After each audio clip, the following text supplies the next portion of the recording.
Yellow! Je sais, ça fait super longtemps. Pour ma défense, je me suis fait voler mon ordinateur alors que j'avais 3 vidéos YouTube déjà créées dessus.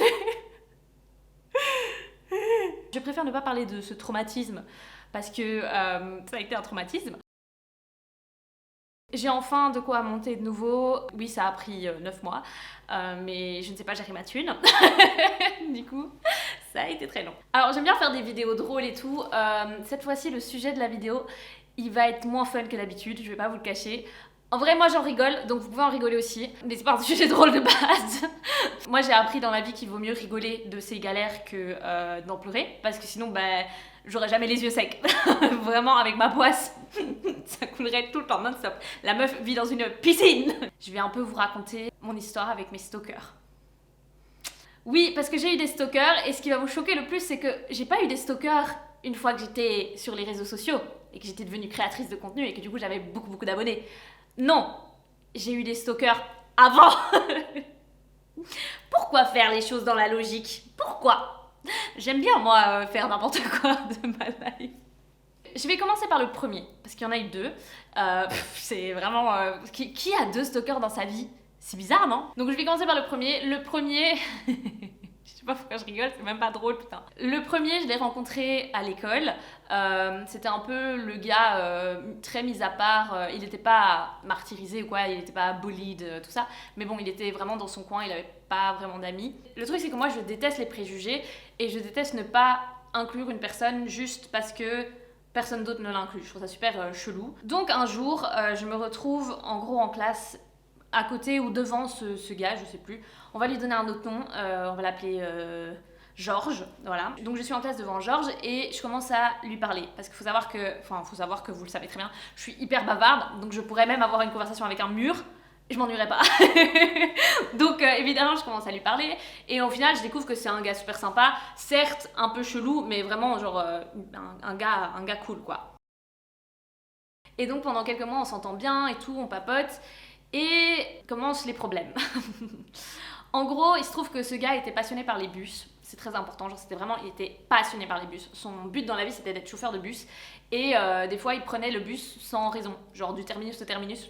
Juste le week-end, il faisait ça, tu vois. Il faisait sa journée dans les bus. Ce qui est une passion comme une autre, hein, voilà, je juge pas du tout.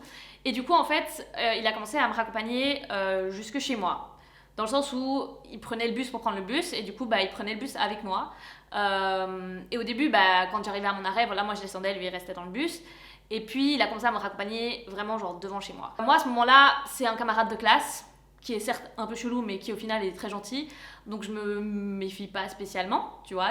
Il me raccompagnait à la maison, Et en gros, il me parlait d'une fille dont il était amoureux, etc. Machin, tout était ok. Et puis les choses ont commencé à devenir cheloues parce que j'ai eu mon premier copain. En gros, mon premier copain, c'était un gars aussi de ma classe qui lui aussi a commencé à bien s'entendre avec Georges. Et donc on était assis en triangle comme ça en classe. Et c'est vrai que moi je passais beaucoup de temps à parler avec les deux. Parce que Georges était mon ami et parce que l'autre, j'avais envie de le pécho, quoi. Tout le temps où il y a eu les flirts, etc. Georges, il était pas vraiment au courant parce que c'était le genre de pote que t'as en classe, tu vois. Enfin, on s'envoyait pas de messages, quoi. C'était juste un pote de classe, Georges, donc j'allais pas lui raconter que j'avais un crush sur l'autre. Et le jour où Georges a appris qu'on était ensemble, il a vrillé. Mais genre, vrillé. Je suis arrivée en cours et tout, voilà, j'étais en couple, machin. Il a refusé de me parler, donc déjà j'étais en mode ok. Et je me suis dit, moi je suis vraiment la plus nulle pour voir quand quelqu'un a des sentiments pour moi. Donc je me suis dit, c'est que j'ai pas vu les signes et qu'il avait des sentiments pour moi, mais bon, moi j'y peux rien, quoi. Tant pis, hein, il me parle plus, on passera à autre chose. Sauf qu'on n'est pas passé à autre chose, parce que il m'a envoyé une lettre manuscrite. La lettre était super longue et en fait dans cette lettre il disait qu'il allait me tuer. Je sais pas pourquoi je rigole, hein, parce que c'est vraiment pas drôle. C'était ma dernière année et en Belgique on a un bal de fin d'études et en gros il disait qu'il allait tuer tout le monde au bal de fin d'études, donc il allait venir, qu'il allait massacrer tout le monde et que moi il allait m'écraser avec un bus. Voilà. Ça c'était sympa. Donc moi je lis cette lettre, je suis là, what the fuck. Faut savoir qu'entre temps, il venait devant chez moi et il m'envoyait des messages en mode je suis devant chez toi, je suis en bas de chez toi, enfin des trucs hyper creepy. Et moi j'étais là, mais dégage, je viens de me menacer de mort, va-t'en. J'avais peur quand je sortais de chez moi, j'avais peur quand j'allais prendre le bus, j'avais vraiment la trouille de le croiser. Évidemment quand j'ai reçu cette lettre, je l'ai montré à mes amis, à mon copain de l'époque et tout le monde m'a dit mais tu dois en parler à la direction. Donc j'ai été voir la direction avec la lettre, puis j'ai été redirigée vers les psys d'école là, si on peut appeler ça un psy d'école. Et là, je suis tombée des nues parce que je m'attendais vraiment à avoir le soutien de l'école, à avoir au moins un face à face avec lui, avec un adulte quoi. Je m'attendais je m'attendais à ce qu'on me soutienne un minimum. Quand j'ai montré la lettre à la psy, qu'elle l'a lue, le seul truc qu'elle m'a dit, c'est mais il fallait pas lui donner des faux espoirs aussi. Donc moi j'ai été sympa avec un gars paumé et je lui ai donné des espoirs et du coup il s'est justifié qu'il a envie de me tuer. C'est ça qu'on est en train de... C'est ça le schéma de base. Parce que moi ça me fait pas du tout rire en fait. C'était vraiment une période hyper difficile parce que je me souviens, je suis rentrée chez moi et j'ai raconté à mon père et j'étais en pleurs. Et genre, mon père, il pétait des câbles parce qu'à chaque fois que ce mec était devant la maison, mon père était là, mais je vais descendre lui fracasser sa gueule. Et je lui disais, mais non, parce que un truc qu'il faut savoir avec moi, c'est que je suis trop gentille. Et du coup, j'étais en mode, mais non, le pauvre et tout. Genre, il a incompris, tu vois. Le mec m'a menacé de mort, moi j'étais là, non, le pauvre. Franchement, mais sauvez-moi, s'il vous plaît. Oh là là. Débile profonde. Au final, après plusieurs semaines, ce qui s'est passé, c'est qu'il a été interdit de bal de fin d'année parce que j'en ai parlé à d'autres élèves qui, eux, ont été voir la direction en disant non, c'est hors de question qu'il soit là au bal de fin d'année alors qu'il a dit qu'il allait tous nous tuer. À l'école, en soi, il faisait rien, il me fixait pendant tous les cours, c'était hyper creepy. Et il venait chez moi, il m'envoyait des messages, c'était super chelou. Mais en soi, il a rien fait d'autre. Déjà, ça c'est grave, hein, on est d'accord, hein, mais il a rien fait d'autre. Et après ça, une fois que ça s'est fini, j'ai plus jamais eu de nouvelles de lui. Voilà, une fois que l'école s'est terminée, plus jamais eu de nouvelles. J'ai un pote qui l'a recroisé, qui m'a dit qu'il avait beaucoup changé, qu'il était blindé plus heureux parce qu'il était hyper malheureux ce gars. Donc apparemment il serait pas devenu chauffeur de bus. Parce que j'avoue que pendant des années avant de traverser, je regardais la tête du chauffeur. J'avais peur, wesh. Ça m'a quand même fait peur pendant des années. Ça c'était pas très très cool. Voilà. En vrai j'ai pas beaucoup d'animosité envers lui parce que c'était pas un gars méchant, je pense. Je pense que c'était juste un gars très perdu, qui a pas forcément une vie facile. Vous voyez, je lui trouve encore des excuses. Mais sauvez-moi, hein. Sauvez-moi. Bref, voilà, je vais m'arrêter là. Mais voilà, si un jour je le croise, j'espère que ce sera cordial et j'espère qu'il ne me suivra pas jusque chez moi. Et maintenant, le stalker numéro 2. Combien de personnes peuvent dire ça? En vrai, beaucoup trop, beaucoup trop. Et être une femme dans ce monde, c'est vraiment pas facile. Et si vous êtes là, il est féministe. Voilà. Ok. Excusez-moi, je me suis laissée emporter. Le deuxième stalker, qu'on va appeler... J'ai plus d'inspi pour les prénoms. Il avait un nom pourri en plus, du coup j'arrive pas à trouver un équivalent de nom pourri. Bon, je vais l'appeler Lucas. C'est pas un nom pourri, mais c'est pas grave. Donc, Lucas. L'histoire de Lucas, elle est encore plus chelou. Je vais à une soirée de Saint-Valentin pour célibataires avec mes potes. Party, yeah. On fait un peu un tour, tu vois. Tu repères un peu les beaux gosses de la soirée. Et je vois un mec magnifique. Vraiment pile poil mon style. Il est grand, il est musclé, il est beau. Physiquement comme ça, je fais miam. Il est tellement beau que je me dis à ce moment-là, je n'ai aucune chance. Donc moi je fais ma soirée et tout. Et à un moment ma pote elle m'a fait putain le mec là-bas il te regarde tout le temps.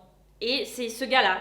Et moi évidemment je suis flattée. Je suis en mode vas-y viens on fait le premier pas tu vois. Enfin qu'on papote et tout. Et la soirée avance et il finit par venir me voir. Quand on me drague, je suis la personne la plus awkward de la planète. Mais ce jour-là, je me dis, vas-y, il est beau et tout, il a l'air sympa, tente ton truc. Dis pas, non merci, ça va. Non, tu danses. Donc je vais, on danse un peu ensemble et tout. On a littéralement le temps d'échanger nos prénoms, nos études. C'est tout. Donc il sait que je m'appelle Alizée et que je fais des études de traduction. C'est toutes les infos qu'il a. C'est très important. On s'est pas embrassé, on s'est pas rien. Je pense qu'on s'est même pas vraiment touché. Je crois qu'on a dansé genre comme ça, l'un en face de l'autre. Il s'est rien passé, quoi. Enfin, ça n'aurait rien changé si c'était passé quelque chose en vrai. Ça n'aurait rien changé. Il est quand même taré. Mais bon, voilà, bref. Et là, quand on commence un peu à flirtouiller, ma pote vient me voir et dit bon, écoute, notre autre pote, elle est en PLS, elle vient de se vomir dessus, il faut qu'on rentre. Donc évidemment, Pose before bros, j'abandonne le gars parce que je suis là, bah, ma pote elle va clamser en fait, je vais la ramener chez elle. Et du coup je lui dis au revoir et voilà, je m'en vais. Je crois qu'il a essayé de me demander mon numéro de téléphone ou un truc comme ça. Et je lui ai dit ouais je reviens et je suis jamais revenue. C'est typique de moi parce que ça me fait peur, ok? Ça me fait peur. Moi me faire draguer ça me terrorise. Du coup j'ai tendance à esquiver le plus rapidement possible. Quelques jours plus tard mes potes et moi on en parle et elles sont là ouais franchement t'aurais trop dû lui donner ton numéro, il était quand même super beau, machin. Ouais, moi j'ai pas énormément de regrets non plus parce que voilà, comme je dis, je suis hyper mal à l'aise avec ça donc je suis là, ok, whatever. Et je reçois de nulle part un message sur Facebook de Lucas. Moi je suis hyper choquée parce que comment il m'a trouvé. Ce que je lui demande immédiatement, hein, je fais ah bah putain, salut, mais comment t'as trouvé mon profil? Et il me dit ah, mais on a été identifié sur une photo de la soirée et du coup, c'est comme ça que je t'ai retrouvé. My friend. Si je suis identifiée sur une photo sur Facebook, je vois que je suis identifiée sur la photo, je reçois littéralement une notification. Est-ce que j'ai reçu une notification cette fois-ci? Non, je n'ai rien reçu parce qu'il n'y avait pas. Donc me mens pas. J'étais pas triste qu'il m'ait retrouvée, donc j'étais en mode ok bah cool. J'ai dit à mes potes c'est bizarre quand même. Et elles m'ont dit ouais bah il t'a cherché, il t'a trouvé, mais genre c'est pas grave. Mais je me dis mais comment il m'a trouvé avec juste mon nom, mes études? Genre mon prénom, il avait pas mon nom de famille, juste mon prénom et mes études. Je sais pas comment il a fait, je veux pas savoir. Et donc on commence à parler un peu sur Messenger, il me parle littéralement tout le temps. Quand je réponds pas, il commence à m'envoyer des points d'interrogation, mais genre à la minute. Hein. Moi j'aime pas les conversations par message, donc je peux mettre 4-5 heures, voire 6 jours à répondre si c'est possible. Et lui il insistait, il était là, pourquoi tu me réponds pas? Qu'est-ce que tu fais? Pourquoi tu me réponds pas? Machin. À un moment ça me saoule, donc je lui réponds pas pendant 2 jours. Comment vous dire qu'il l'a pas bien pris? Il s'est pointé à mon école parce que monsieur avait mon horaire d'université. Comment? On ne sait toujours pas non plus. Donc je suis en train de manger à midi avec mes potes dans la cafette. Le gars se pointe. Et c'est pas genre une énorme université avec une grosse cafette. Moi j'étais dans un tout petit campus. La cafétéria il y avait 6 tables. Donc je le vois. Moi, crise de panique, je suis là, mais qu'est-ce qu'il fait ici, tu vois? Je me cache limite sous la table, j'ai été vraiment hyper stressée. Et évidemment, il vient me parler, il me fait ouais, écoute, je comprends pas, pourquoi tu me réponds pas, gna gna gna. Là, je commence à me dire, et ce gars, il est bizarre. Il est chelou quand même, parce que c'est un peu extrême. Moi, ça me donne de l'urticaire qui se pointe et tout. Je crois que je lui avais même menti. Oh, oui, c'est vrai, oh my god. Je lui avais menti ce jour-là parce qu'il me fait oui, mais du coup, genre, je veux qu'on se voit. Et je lui dis non, avec mon job, c'est pas possible parce que j'ai un job étudiant. Je suis hyper occupée, je travaille tous les week-ends. Là, c'est pas possible, je te dirai quand j'ai le temps, quoi. Et évidemment, il me demande ouais, mais tu travailles où? Et là, éclair de génie, je lui mens. Je lui dis, je travaille chez McDo, juste à côté. Et lui, il me croit, évidemment, il est là, ok, d'accord, trop cool. Et il s'en va. À ce moment-là, je suis en mode, qu'est-ce que je fais? Est-ce que je le bloque? Parce que vraiment, il me fait peur. C'est un comportement qui est pas du tout normal, on s'est vu une fois, frère. Donc, est-ce que je le bloque? Qu'est-ce que je fais? Mes potes, elles me disent, non, il est quand même super beau. Genre, c'est une justification pour tout, tu vois. Ouais, il est quand même super beau, le bloque pas, donne-lui une autre chance. Je lui donne une autre chance. Ce week-end-là, on avait cours le samedi matin, moi j'ai pas été parce que j'étais au travail, et mon pote, après le cours du samedi matin, va au McDo juste à côté. Et qui est-ce qu'il ne voit pas là, en train d'attendre? Oui, Lucas. Creepy as fuck, hein. Évidemment, mon pote il m'envoie un message, il me dit mais meuf, ce gars est complètement taré, tu le bloques, ça suffit. Donc je le bloque, je dis ouais, c'est bon, voilà, hein, on s'est vu une fois 3 minutes, calme-toi, prends un Xanax frère, c'est pas possible. Donc moi je le bloque et pour moi c'est fini, l'histoire s'arrête là. Sauf que pour lui, l'histoire ne s'arrête pas là du tout. Parce qu'il commence à envoyer des messages à absolument tous mes contacts Facebook. Tous mes potes, ma famille, mais des messages en mode oui, je comprends pas ce qui se passe avec Alizé. Mes potes, il leur dit ouais, je sais pas ce que vous lui avez mis dans la tête, c'est la femme de ma vie et vous êtes en train de nous séparer. La femme de ta vie? Bruh, on s'est parlé une fois et notre conversation a duré 2 minutes. Bruh, je veux bien que je suis bonne, mais faut se calmer. Du coup, mes potes, ils m'envoient les messages. Je dis, mais il est complètement taré. Ma maman, elle est en mode, mais c'est quoi ça?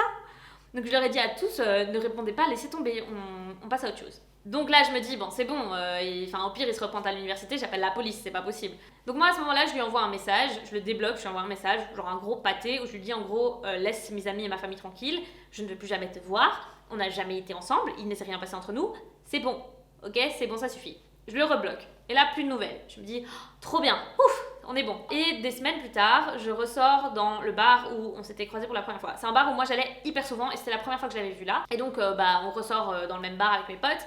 Et évidemment, qui est là? Lucas! Je l'ai vu au loin, j'étais en mode je m'en vais, je quitte cette soirée. Et mes potes, elles sont là-bas, on a déjà commandé, viens on finit notre verre, on part après, de toute façon on lui parle pas, on le calcule pas. Et évidemment à un moment, il me voit, il vient me parler. Il fait ouais, est-ce qu'on peut parler à deux dehors et tout. Je suis là, bah honnêtement non, parce que tu me terrifies gars.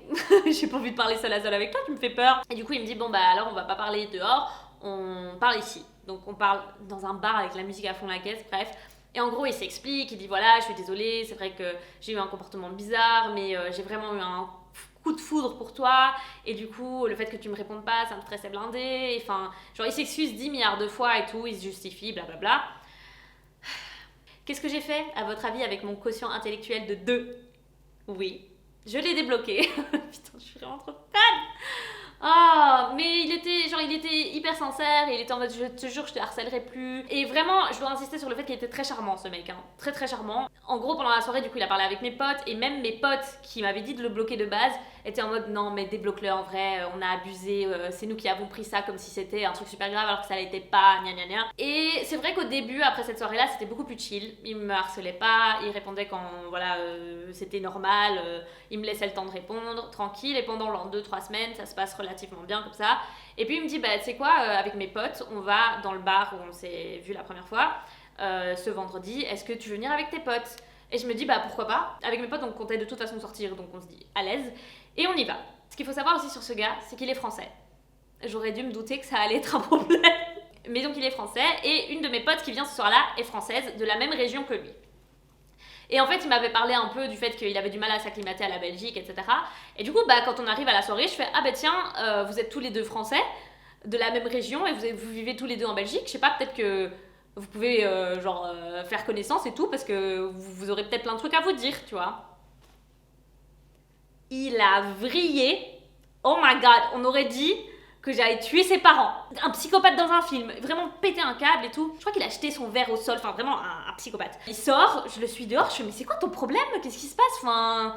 Il fait ouais, t'essayes de me caser avec ta copine, alors que moi je t'ai dit que c'était toi que je voulais, que c'est toi la femme de ma vie, que je sais qu'on va terminer ensemble. Putain, mais what the fuck is going on? On va terminer ensemble. Dans quel monde? Dans quel monde on terminera ensemble? On ne se connaît pas. On se connaît pas. Ah non mais je vous jure, mais vraiment cette crise de nerfs mais improbable.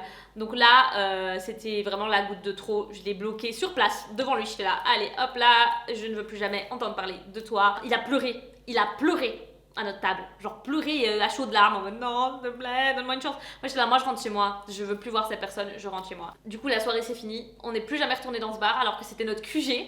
Plus jamais on est retourné là-bas et je ne l'ai plus jamais revu. Il a encore essayé d'envoyer des messages à mes potes qui l'ont également bloqué. Et depuis, ça fait genre 5-6 ans, je pense, j'ai plus jamais eu de nouvelles. J'espère qu'il est rentré en France, honnêtement. Et j'espère qu'il va y rester. Va des rétro Satanas, loin de moi. Loin de moi. Merci. Je sais pas où il est en France, donc les filles, les françaises, s'il y a un sale beau gosse de ouf avec un nom bien nul qui vous harcèle de messages, faites attention, c'est peut-être lui. Donc voilà, c'était ça l'histoire de mes deux stalkers. J'aimerais qu'on vive dans un monde où ce genre de choses n'est pas possible, et surtout qu'on vive dans un monde où quand tu dénonces ce genre de choses, c'est pris au sérieux. Parce que pour le premier cas, ça n'a jamais été pris au sérieux par qui que ce soit. Pour le deuxième, j'avais à un moment envie d'appeler la police parce qu'ils se pointaient trop autour de là où j'étais. Sauf que je ne l'ai pas fait parce que je savais très bien que la police allait me dire ouais bah qu'est-ce que vous voulez qu'on fasse. C'est un peu la morale de cette histoire, c'est que vraiment faites gaffe, parce que même si une personne a l'air totalement normale, c'est pas forcément le cas, et que voilà, malheureusement en tant que femme on n'est pas forcément traité correctement comme on devrait être traité en tout cas. C'est très con hein, mais non c'est non. Si vous saviez le nombre de fois avec le deuxième où je lui ai dit non, on ne sera jamais ensemble, non je ne suis pas, j'ai pas envie, non tu me fais peur. J'ai eu la chance de toujours être entourée quand je l'ai croisé, parce que Dieu seul sait ce qui aurait pu se passer si c'était pas le cas. C'est super triste. C'est hyper triste. Voilà l'histoire des stalkers. J'ai plusieurs vidéos prévues, donc n'hésitez pas à vous abonner si vous avez bien aimé, à laisser un j'aime, et puis c'est tout. Bisous!